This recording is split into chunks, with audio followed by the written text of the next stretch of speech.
嘿，大家好，我是 Vast Life 的 Sam。Thank you very much.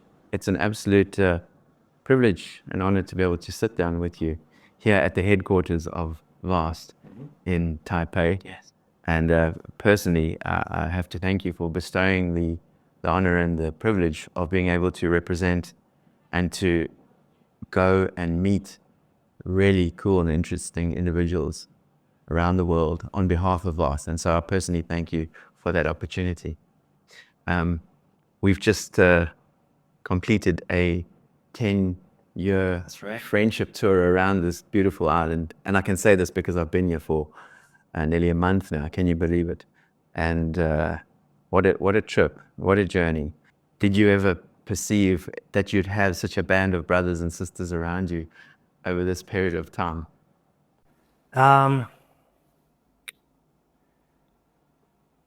Where should I start? The quick answer is yes, and I am forever grateful for everyone's support and friendship.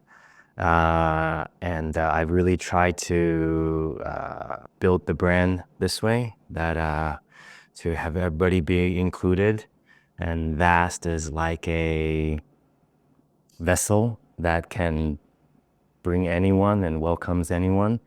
And hopefully all of our dreams can come on board, and we chase it together. And I can't believe it's been 10 years. 10 years literally went by like that.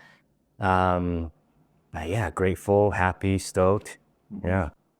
Yeah, we talk about it quite lightly in terms of like, we've just done this trip. But there was a lot of thought and planning, logistics behind the scenes, because essentially we had like almost over 20 people and guests joining us along the trip, along the way. What struck me as quite incredible was the diversity, not just within the group, as you've described. VAST is an inclusive brand, and I think your focus on that is evident in the group of people that you brought together. But the diversity of the places that we visited, was such a small, relatively small island. The changing topography, the landscape, the cultures of the different tribes and the people was so diverse for me, and the food, and then the waves. So it was a lot to take in. So I think that diversity that we experienced along the coast of Taiwan was almost like a metaphor for the group of people that were within the group. Yeah. You know, where we've got such a wide-ranging group of personalities. But like going back 10 years and beyond, you've essentially been a huge contributor to promoting surfing through the brand VAST in Taiwan. Those early days in Taiwan, what was it like? Well, I think I'm a little embarrassed to claim that we're a big contributor, but supporting Taiwan surfing, supporting its growth, supporting the community, that's always been a core part of the brand and what I hope to do. And we've definitely witnessed the growth. I would say, I first started Well, I first learned about surfing in Taiwan myself, I would say around 2007, 2008. That was when I met up with a childhood friend. I used to live in Australia long time ago. I moved to Australia when I was 8, and then from Australia, then we moved to LA when I was 12. So didn't spend a lot of time there, but 4 years of my childhood, sorry, 4 years in Australia, and then from 12 moved to LA, and then lived in LA basically then the rest of my life. Around 2007, 2008, I started coming back to Taiwan more. Before that, I was traveling a lot in Asia for work mostly. So my background is manufacturing. My family's background is apparel manufacturing. So I was doing a lot of that post college. And I was kind of running away or deflecting this almost destiny that I have to work in a factory. Okay, you were trying to circumvent having to like Yeah. actually work in a factory. Right. So, I joke about it now, but that was the reality back then. I was just looking for things that I could do with the resources I had, and what can we build or what can we create. And a part of that was so I didn't have to go work in a factory. And I met up with a childhood friend around 2007, 2008, and he was working with people on a surf magazine in Taiwan. The magazine is no longer around. It was an actual like paper copy, hard copy magazine. And so I was really intrigued. I said, "They're surfing in Taiwan. This is my homeland, but I know nothing about surfing in Taiwan." And to be honest, I've gone to beaches. I didn't know that people surfed here. And so through his introduction, I met a few people, and then I kind of did my own tour around Taiwan. And I was like, "Oh wow, what a beautiful coastline that I never knew about," because I didn't have a chance to spend a lot of time here in the country where I was born at. And so I remember around that time, I had a chat with my parents, and I said, "Hey, I think we could do a surf brand in Taiwan." There's not really a beach culture or even ocean culture in Taiwan until very recently. I would say the past 10, 15 years when it started to kind of grow. And I would say in the past 5 years, it's really bloomed. And then now it's on its way to coming to fruition. Yeah. Growing up, going to the beach meant playing on the sand and getting your feet wet. That's about it. Swimming in the ocean for Taiwanese for generations was like a taboo. The ocean is dangerous. The ocean, there's monsters and ghosts in the ocean. There's a certain month culturally in Taiwan's tradition that you don't go near the water. I think it makes sense because that's usually when there's typhoon season. But because of that, folklore or urban legend, like that month, you don't go near the ocean because there's ghosts that will just pull you into the So they ocean. created a narrative, like a story that could like resonate with the younger generation, essentially like a fairy tale that would get them Yes. to not go in the ocean, which does make sense. Don't go in the ocean because it's typhoon season. Right, yes. Going back even further is because of Taiwan's history, its geographical location, plus its natural resources and natural fisheries. Going back thousands of years, a lot of different countries saw Taiwan as a good place to, set up some sort of a station for trade or for agriculture or for, yeah. So I would say that the coastlines of Taiwan were very sought after by a lot of different countries and nations up until more recent years. Obviously now it's a little political, but there's a lot of discussion, especially in the recent years, about China and Taiwan. So I'm not gonna jump into politics, but the history of Taiwan is very interesting because there's indigenous in Taiwan, and I think the statistics is that 95% or even more of people living in Taiwan are not true Taiwanese, right? There's a lot of people that moved from China earlier. Taiwan was also governed by Japanese for a little while.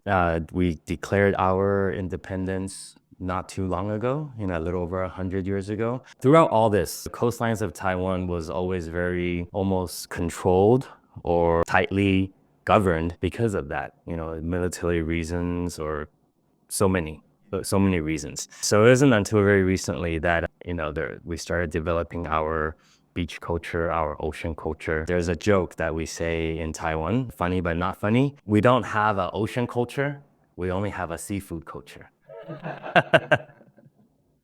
But it's changing. That's all changing now. So Rapidly. yes, yes, yes. And the government is fully behind it, making a lot of efforts. We are very happy to see to have our island really feel and behave like an island. Because, I mean, let's face it, it's completely surrounded by water and beautiful coastline. It makes sense. Yes.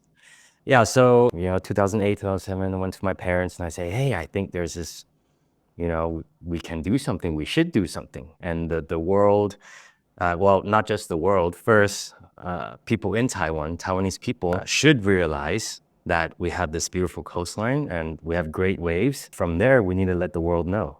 And obviously that'll make the lineups crowded, but if that's what it takes for Taiwan to become like an island, I think that's a very positive change. But I said that to my parents. My dad came back with a very realistic and practical question. Around that time, because there's not really any water ocean activities. So people going to the beach, they would just buy very simple swimming trunks at little shops around the beach. They're more like convenience stores or just mom and pop shops. And you buy a pair of swimming trunks for roughly $5 US, right? Or you can buy 3 for $10, and then people go to the beach, get them wet, and then throw them away. And it's been like that for a long time, right? Because I guess there wasn't really a need for it. So the question my dad asked me was, how many pairs of $50 board shorts do you think you can sell in Taiwan to sustain your brand? And immediately, my dreams were the next year. So I found out there were already surf competitions that were being organized by local surf clubs.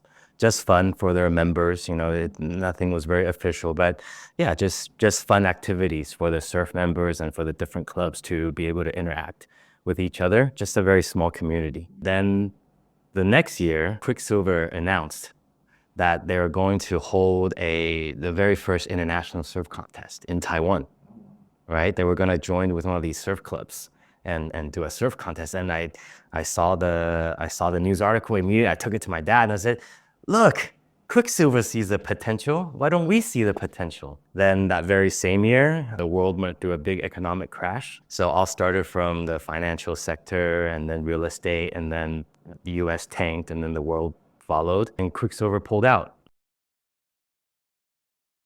I made an internal decision. We need to continue and act fast. Someone saw the potential. I saw the potential, and let's create a brand, see what we can do to let more people, including the Taiwanese, including the international community, to see Taiwan's coastlines. And so that took a few years before our very first tour, which was 2014. So in those few years, we created the brand VAST. Just on that, what does VAST mean? Why did you choose the name VAST, or as you would say in America, VAST? Why the name VAST? We wanted a word that can represent the ocean, that could be representative of nature, and that could be representative of this brand that we want to build that is all-encompassing and all-welcoming. Went through a lot of words. I can't really remember one now, but when we came to VAST, and I was like, hey, that's it. The brand was created in 2009. We made our very first line of apparel in 2010, encompassed of just technical board shorts and some t-shirts. And since then, just we've grown to more of a lifestyle offering. That explains the name quite well. I feel like being in nature, being in the ocean, anywhere in nature, that's what Mother Nature always offers to us. Always welcoming, no matter who you are. I wanted our brand to be like that as well. So going back to, you were telling me that just after the crash, you'd identified a need to, and that's when you started manufacturing just the board shorts and the tees. Did you you must have had like a 5 and a 10-year plan in place or strategy already, or? To be honest, there never really was a midterm, long-term strategy from day one and through this progression. It's more like a mission, like a cause. It has to be successful. It has to happen. It needs to happen. So no matter what I need to do, what resources we need to find to support it, to throw at it, I'm giving it everything. I feel like if we treated it like a business and set those short, mid-term, long-term plans from a business operational financial perspective, it would not be successful. Our core markets is United States and Taiwan for many years, and now we're expanding into other regions. But you have to understand that the Taiwanese surf market was maybe 1,000 individuals when we started. And then now maybe 20,000 individuals. I'm going back to my father's question. How many pairs of $50 board shorts can you sell? To think of this as a business, it wouldn't have made sense. So I really saw it, and I still see it, that this is something that we just must continue to do. Yeah, it just needs to be done. I think it dovetails nicely with what I experienced on the trip, and your focus and your ethos driven around sustainability and your wantonness to essentially, that's what you're saying about this not being a business, but more of a mission statement, more of a legacy, and an example to other brands out there that we can achieve high quality clothing with a focus on the types of materials that are used in terms of production. But it needs to start, I always say, it starts at home. How we personally, as surfers, as ocean lovers, as nature lovers, we say we love the ocean, we say we love nature. What are we actively doing ourselves to reduce our footprint on a personal basis? And so on the trip, every day when we were given our breakfast or lunch, we were given neat little reusable boxes. The encouragement not to buy any bottled water, to have your own flask as a refill.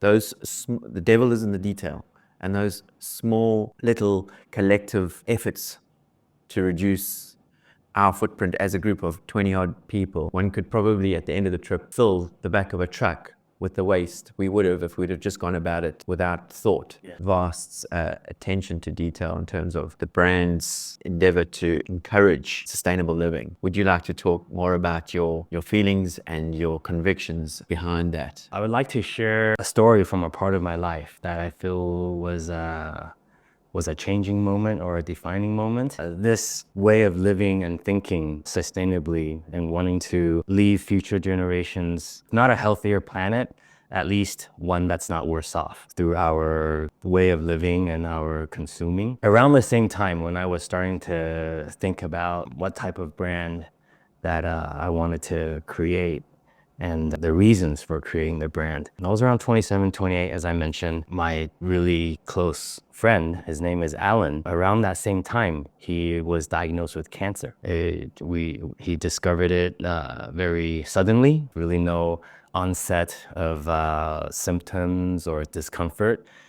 One day he didn't feel well, and he went to the doctor, and then ran tests, and then he was just told, you have cancer. And you've got 3 months. And he's a little older than me. He was 33. I was 28. He put on a very, very good fight. Doctor told him 3 months. He pushed it out to 13. I was young. We were all young. At that time, at that age, we don't really think about life and death and, what the meaning and purpose of my existence, our existence. We just did fun things. Right? Surf, party, I like that, right? And then tomorrow's tomorrow. I'm just gonna live today first, 20. I think that's very typical of a lot of 20-something-year-olds. And in Alan's last days, he became very weak. He was bedridden. All I could do was after work every day, go to his house. At the end, he couldn't talk anymore. But I just sit next to him and, just kind of recounting my day and what's going on with our friends, and, spend 30 minutes, 45 minutes, and then tell him, I'm gonna let you rest and I'll come back tomorrow. One day, he made a gesture for me to come close. And, throughout this 13 months, he was, Alan's he's a very strong person, and he never wanted to worry anyone. He always had a smile on even through this process. That day, he had me come close, and he whispered. And it was the first time I heard him say, share any deep emotions of remorse or regret. He said to me,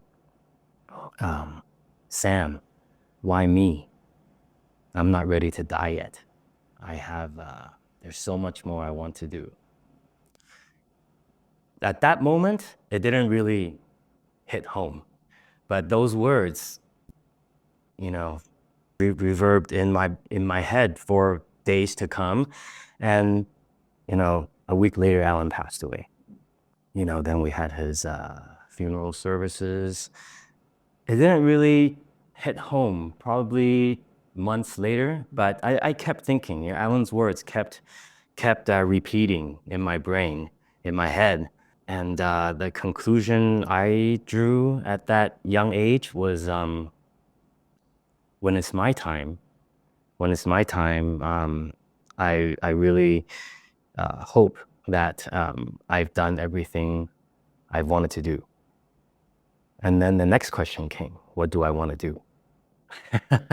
What are all the things I want to do? And I would say it was, obviously we were starting to do this brand Vast, and then saw that I really wanted to do something for Taiwan. And I think it just all snowballed,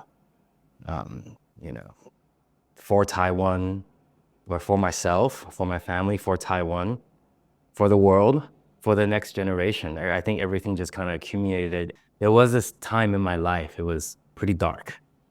A little lost, probably confused, right? There's so much I want to do. How do I start? How do I build it? What's the goal? And then in that process, I was pretty depressed and looking for people to, I guess, communicate with, to see if anybody shared the same sentiments. Feeling very lonely. That's when I started meeting like-minded people.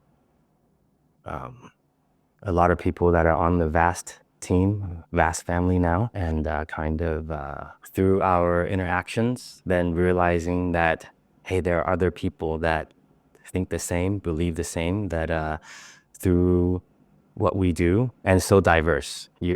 The podcasts that you're creating for us, all these individuals that you've met and helped document. Everybody's life is different. I feel like we all have this common thread that we want to achieve something better. We want to achieve something bigger. And it could be all different, but in the end, it's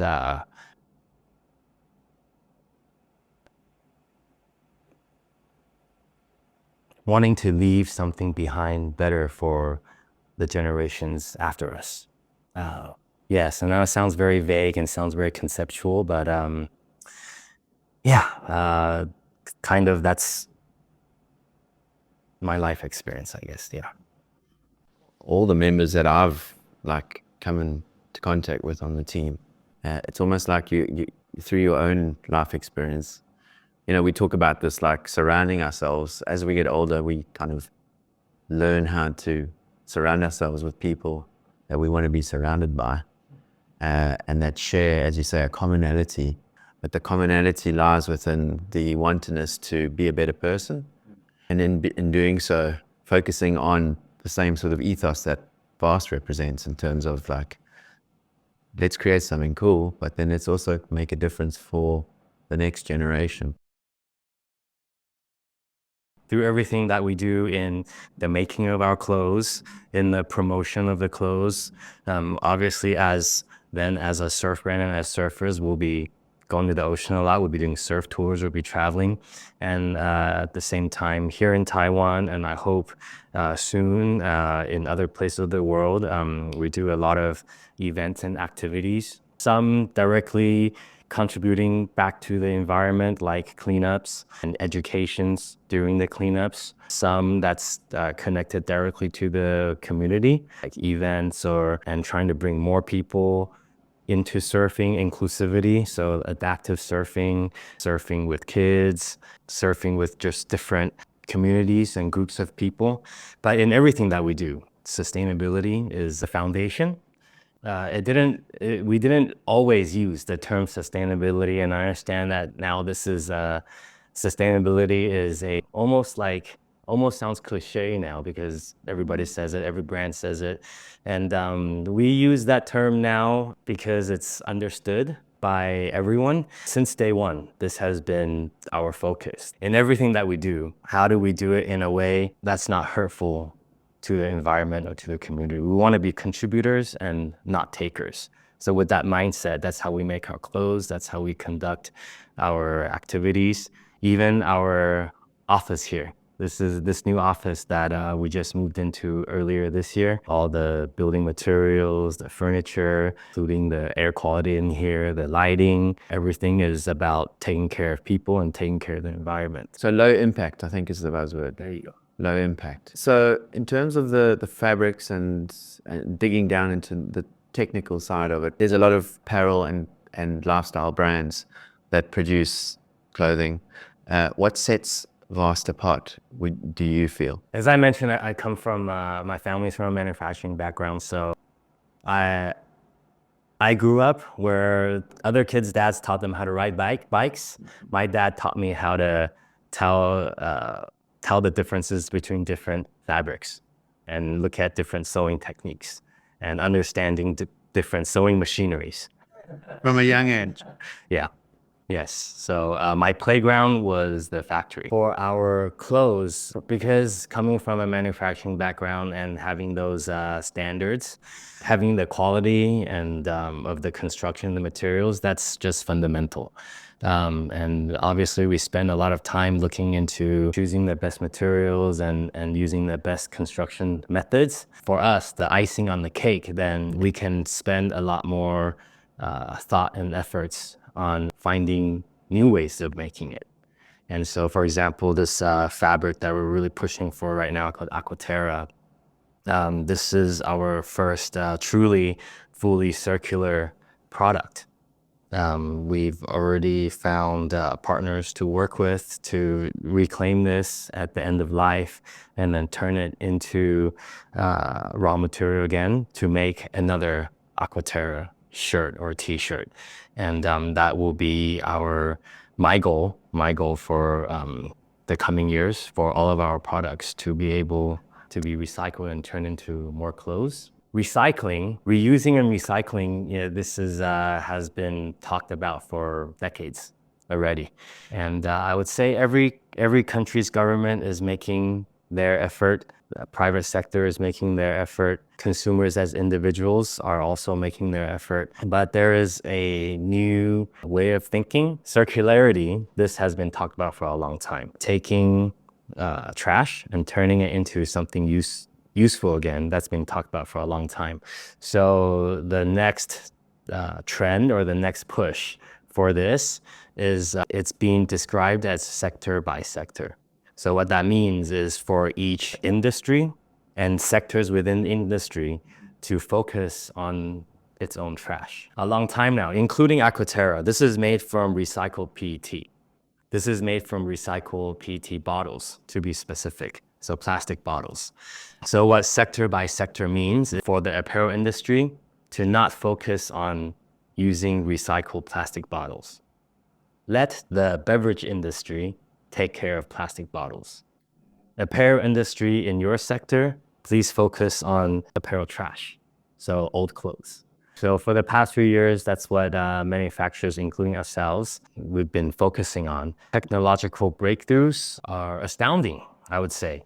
So apparel is very, very difficult to be circular because we have so many different fibers. So for example, if something is PET, right, then it could be broken down and turned back into PET to be made into more PET product. Apparel uses PET, but for example, this Aquaterra, there is PET, polyester, but there is also spandex. Oh, wow. So once woven into this fabric, how do you separate spandex from polyester? Because spandex, if it's a mixed fiber, then it's very difficult to reclaim and recycle. Due to apparel being more technical now, and we want it to be comfortable, we want it to be fast drying, we want it to have all these properties. mixed fabrics are very, very common.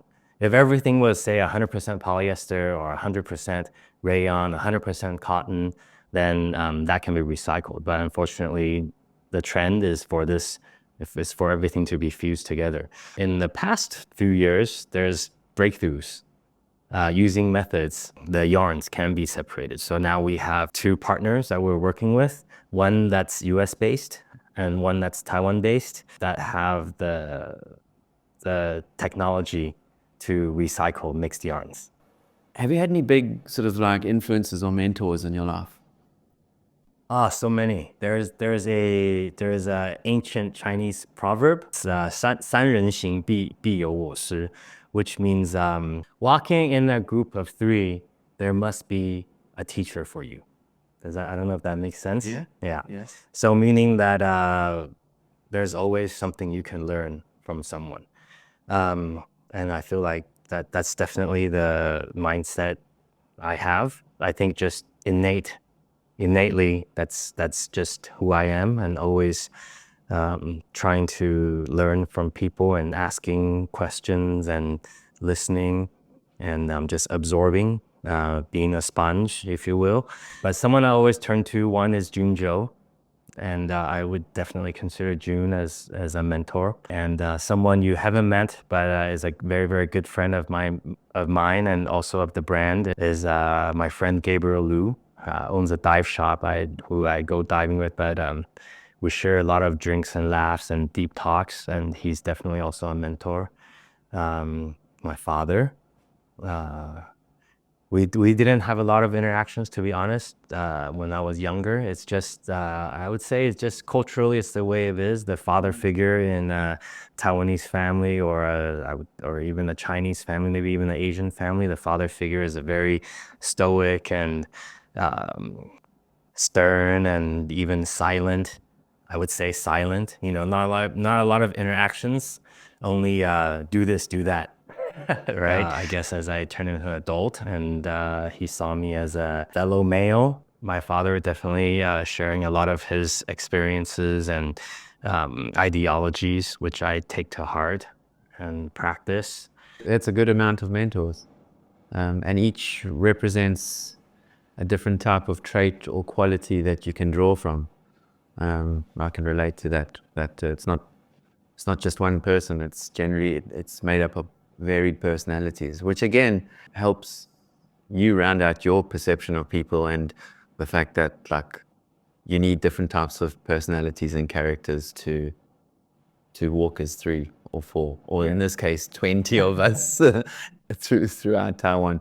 I must say, just massive props to the people of Taiwan for their warmth and their hospitality throughout the friendship tour. I think I speak collectively for the group here that we've experienced, not just from you and your team, we thank you, but also the wonderful people that we started off at a school, and we gave the kids surfboards, and then we went playing in the water with them and a surf, and then we went further down the coast. Anyway, we can go on, but check out our social media and all the reels and everything to get a glimpse of what surfing and the people are like in Taiwan. And we encourage anyone that is into nature, great food, loving warm people to come to Taiwan and be a part of it.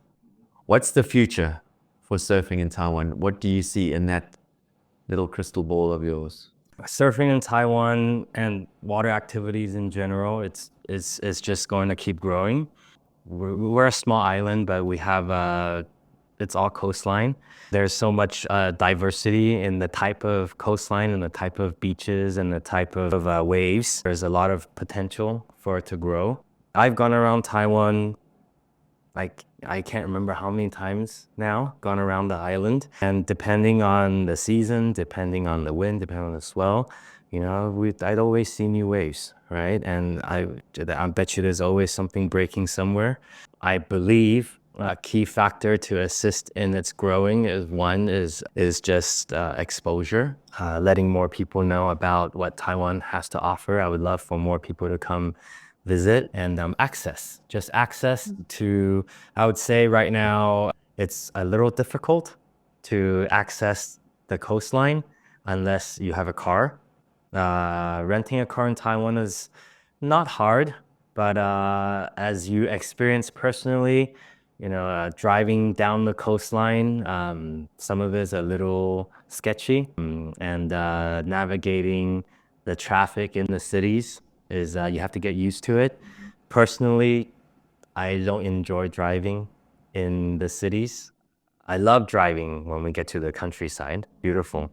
But I hope, and we're actually in talks with the government that at least allow surf travel by train. Right now, you can only, for example, to get to Hualien and Taidong, if you don't have a car, the only way to go is by plane if you have a surfboard. Because right now, a surfboard can't go on the train due to size limitations. But And you've got such a great train network. yeah, Already. yes, And apparently in Japan, you can travel yes, to surfboards and trains. So it would be a great thing if yes. to happen. So we're in talks with the government, and which is one of my goals for the outcome of this 10-year friendship tour, is by the footage and the content that we captured, and for many of the people that traveled with us through their personal perspectives and words of what they see the potential of Taiwan to become, to share that with the Taiwanese government, and hope in return then for more of Taiwan's government's understanding and realization that more resources should be given to help the coastlines grow.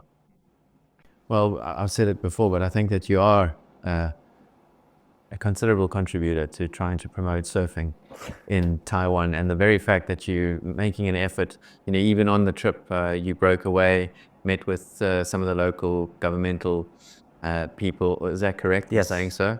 Just to encourage and to let them know that we're doing this tour and that we're trying to promote Taiwan as a whole, which ultimately benefits everyone. Yes. To bring more people, diversification, and to grow surfing, and beyond that, the ethos of that buzzword, sustainability. Yes. As we go around, we did some beach cleanups with the lovely Candy down at Tainan. So yeah, absolutely great. It was wonderful to tour around Taiwan.